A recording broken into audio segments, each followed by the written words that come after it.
ভয় মানুষকে দেখে যদি লাগে এত মানুষের ভয় তবে আমরা বলবো দুনিয়াটা কুকুরের মানুষের দুনিয়া তো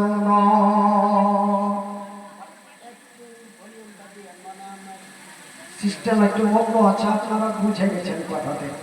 এখনই আমার এক মানে ছেলেটা পাগলা নয়, কিন্তু ছেলেটা আমার পাগল, বুঝতে পারলেন? আমার এক পাগল এসেছিল, দিয়ে আমার কানে কানে মুখ লাগছে পিঠ লাগছে আর বলছে মনিরুল ভাই আমরা শুনেছিলাম যে আপনি ইন্তিকাল করেছেন, দিয়ে আমি অত্যন্ত কান্দাকাটি করে আপনার বাড়িতে ফোন করেছি, বিভিন্ন জায়গায় খবর সংগ্রহ করেছি।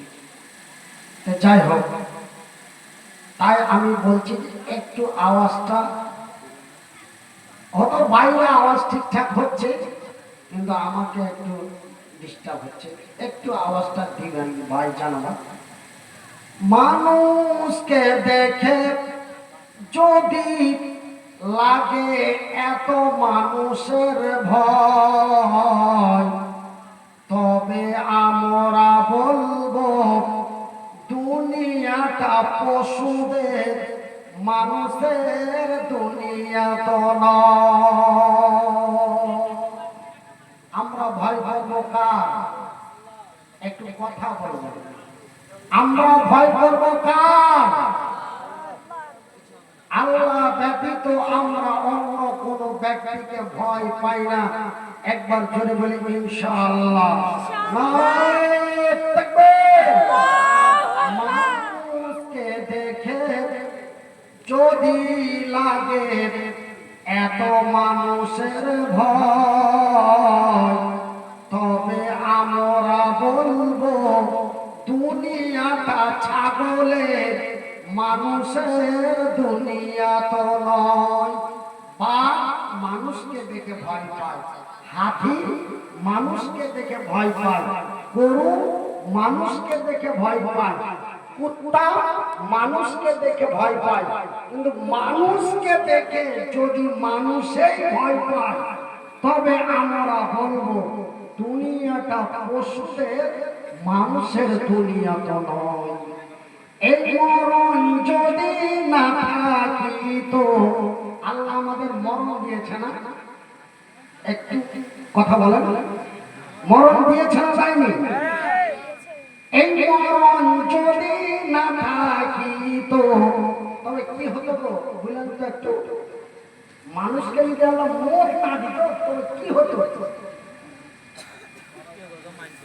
আমি এই কথা একবার আসামে বলেছি, একটা মহিলা মানুষ চিঠিতে লিখে পাঠিয়েছে যে মরণ না থাকলে মানুষ অমর হইয়া যাইত। মানে আসামের ভাষায় বলছে মরণ যদি না থাকিত তো মানুষ অমর হইয়া যাইত।